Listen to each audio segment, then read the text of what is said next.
These days I have been addicted to Black Myth Wukong. It was such a wonderful game. I'm pretty sure that many of you may share the same feeling as I am.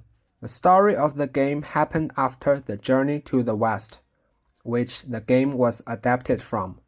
Therefore, there might be a hard time for people who is not familiar with the novel to understand the game story. In this video, I will walk you through every details in the game that can be associated with the Journey to the West, with Chinese tradition, and with some TV dramas and even wild movies of the novel. Before we start, it is important to notice that there will be spoilers, so I recommend that only players who have completed the whole game or at least certain chapters to watch it. And the focus of this video is on the elements outside of the journal, as the journal itself is already well written and I encourage everyone to read it carefully, at least for those of Yaoguai Kings. So here we go. First of all, let us briefly go through the story of Sun Wukong and Journey to the West, so that we can have a big picture, and I will fill in the details later on. Sun Wukong was born from a stone with extraordinary strength and intelligence in Mount Huaguo. He studied under Master Budi to learn countless arts, including transformation, pluck of many, and cloud step. After acquiring Ruyi Jinggu Bang and gain immortality from the hell, he claimed himself the great sage, heaven's equal.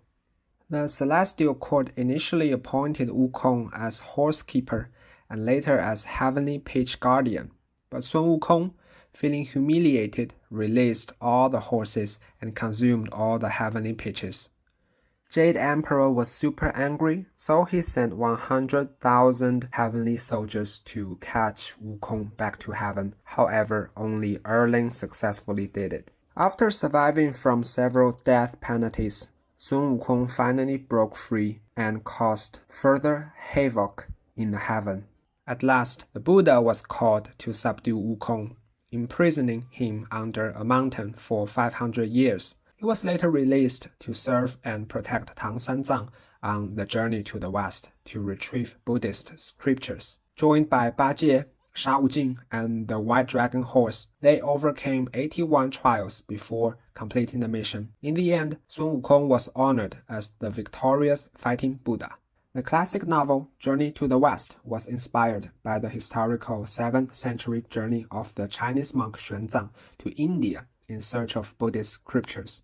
Author Wu Cheng'en, a minor official in the Ming Dynasty during the 16th century, was dissatisfied with the era's corrupt political climate. After retiring, he penned this tale, wishing for a hero like Sun Wukong to combat evil and satirizing the rampant factionalism of his time. Thus, the novel is honored not only as a fiction, but also as a critic of real-world injustice. This gigantic guy is Julin Shen. He was one of the first generals sent down by the Jade Emperor to capture the Monkey King, but was easily defeated. He is super gigantic, but also super weak. That's why in this animation, he was also knocked down by a single hit from Wukong. Worth noticing that there's an elephant head, which is not supposed to be there. Neither in novels nor in TV dramas you can see no elephant head in Julin Shen's figure. This head may belong to the elephant Yaoguai in Shituo Kingdom, a very famous trial that was believed to be one of the chapters in Black Myth Wukong, but later deleted. That's why the elephant head figure was recycled to Julin Shen here. We can expect to see this chapter of Shituo Kingdom in DLC, hopefully. The 4 heavenly kings are 4 Buddhist gods watching over one direction of the world. The Hall of 4 Heavenly Kings is a standard component at the entrance of Chinese Buddhist temples, meaning to prevent the Yaoguais from entering the temple. In Journey to the West novel, they are also among the troop to capture Sun Wukong back to the court. We will elaborate them one by one later in Chapter 6 when they have a magnificent animation. Erlang Shen is one of the most famous figures in Chinese mythology. He is known for his powerful third eye, granting him the ability to see through deceptions and illusions, and for the dog he raised, is always staying by his side. In the game beginning, Erlang and Wukong engaged in a fierce battle that seemed evenly matched. In fact, in the novel, they are also well-matched opponents. When all the heavenly troops failed to capture Wukong, the Jade Emperor called upon Erlang. They started the fight with their weapons, Erlang using his 3-point double-edged spear and Sun Wukong wielding his 如意金箍棒. In this phase, neither had assistance, and they battled for 300 rounds with no clear winner. Then, Erlang and Wukong competed in the art of transformation, employing the ability of head to feet, heaven to earth. We will see this transformation in the subsequent animations. They continued to fight, still with no decisive outcome. Next, Wukong transformed into a sparrow, and Erlang became an eagle. Wukong turned into a fish, and Erlang transformed into an osprey. In short, whatever Wukong turned into, Erlang would become his predator. Wukong even transformed into a temple. Finally, Supreme Lord, the founder of Taoism, struck Sun Wukong with his special weapon. As Wukong stumbled, Erlangshen's dog caught up and bit his leg, thus capturing Wukong. The animation here clearly pays homage to the classic 1986 TV series of Journey to the West, with many action designs and plot segments strikingly similar to the original. Then let's talk about Erlang.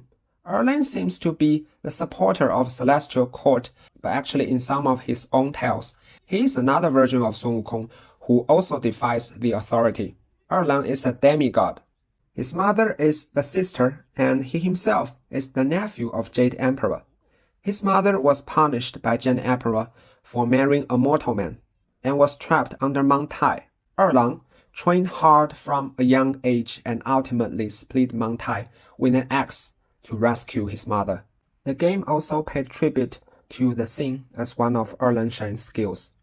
After showing his ability to the Celestial Court, he earned the independence from the authority that he will only respond to the orders in emergencies, and he can stay at his reign instead of heaven. The tightening circlet is an important element in the novel. It is used by Tang Sanzang to control and discipline Sun Wukong. When Wukong first becomes Tang Sanzang's disciple, he is rebellious and difficult to manage. Thus, Guanyin, Bodhisattva, provides Tang Sanzang with the magical circlet and the spell to control it. Once Sun Wukong is tricked into wearing the circlet, anytime Tang Sanzang recites the spell, Wukong will experience unbearable headache, effectively giving Tang Sanzang and Guanyin absolute control over him, ensuring his compliance on the whole journey. After the successful completion of their trip, Wukong's tightening circlet is removed, symbolizing his freedom. However, in this sequel, Wukong does not truly gain his freedom. The tightening circlet remains on his head and is triggered at the critical moment. The Keeper, also known as the Earth Deity, plays a significant yet humble role, both in the game and in the novel. These deities are considered the guardians of the localities responsible for the welfare and order of their respective areas, much like village heads or town councilors in ancient times. They are not as powerful or prestigious as the high celestial beings, but hold an important position in the local places. Despite their lower status, they are approached by Sun Wukong and other main characters in the novel for information and assistance, as they possess knowledge of local conditions and can provide guidance when needed. In reality, the Earth Deity is very common in China. People believe that the Earth Deity oversees the health, safety, and material success of the people within their domain, including the fertility of the land and the protection of homes and businesses. Thus, people will revere and respect them in various ways, including building and praying in shrines, which we saw a lot in the game. And that's why the Earth Deity is often imagined and depicted as an elderly figure with a kind face and a gentle demeanor. Bodhimaster is the mentor of Sun Wukong, who taught him the skills and morality. He is hidden as an Easter egg in two places within the game. One is in the Journal of the Keeper in Chapter 1. The people mentioned here is believed to be the Bodhimaster, who also taught Sun Wukong multiple skills.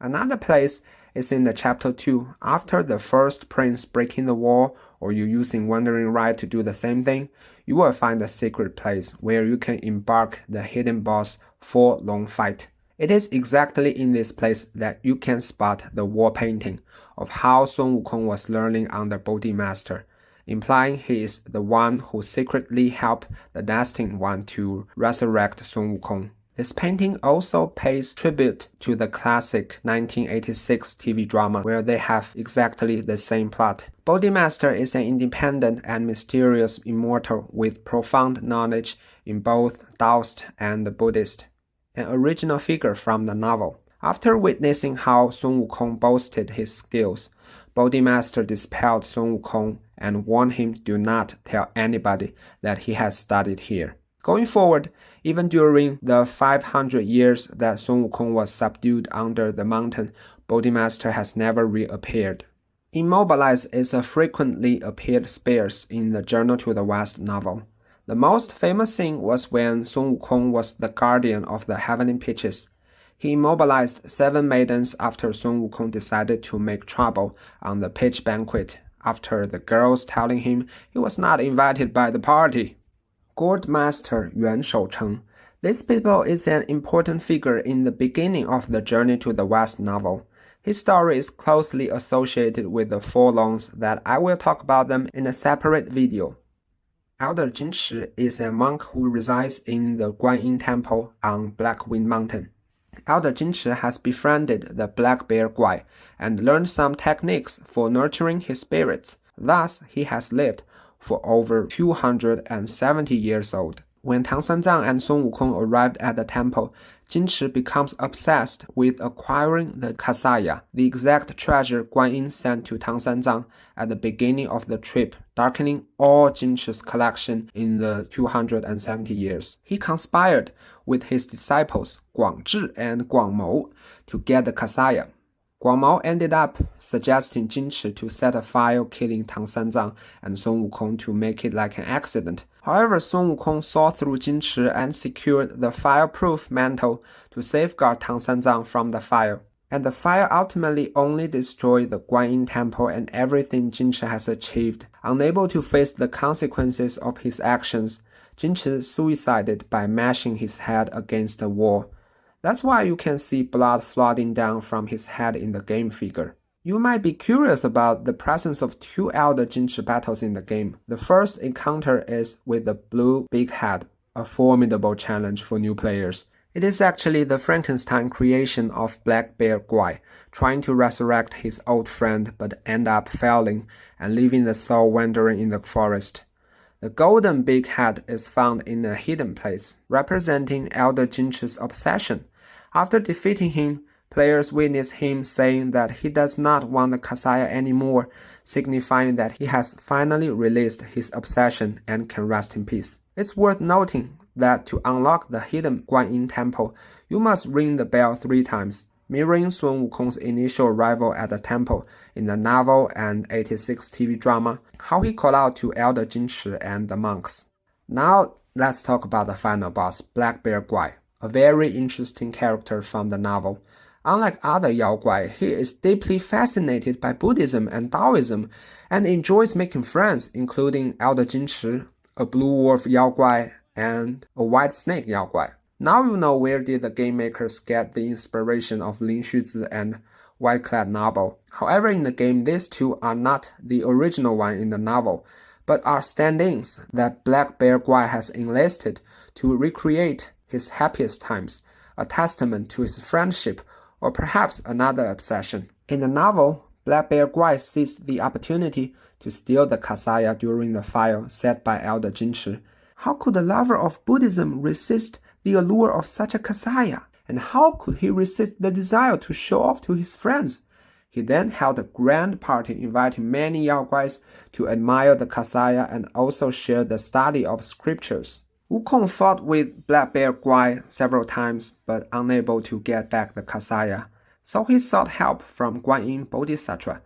They secretly killed the former Lin Xuzi, and Guanyin transformed into him, and Wukong disguised himself as an elixir. On the party, they tricked Black Bear Guai into ingesting the elixir, which actually allowed Wukong to attack him from within. This is a very common trick Wukong would use to defeat strong enemies. Also, you might find this very familiar if you meet the Mantis in the later chapter. Unable to withstand the pain, Black Bear Guai surrendered.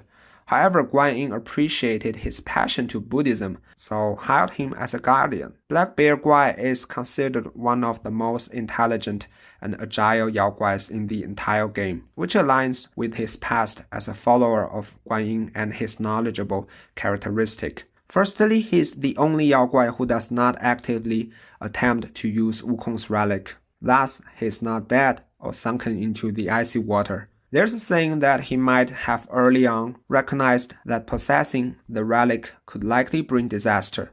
Yes, the destined one.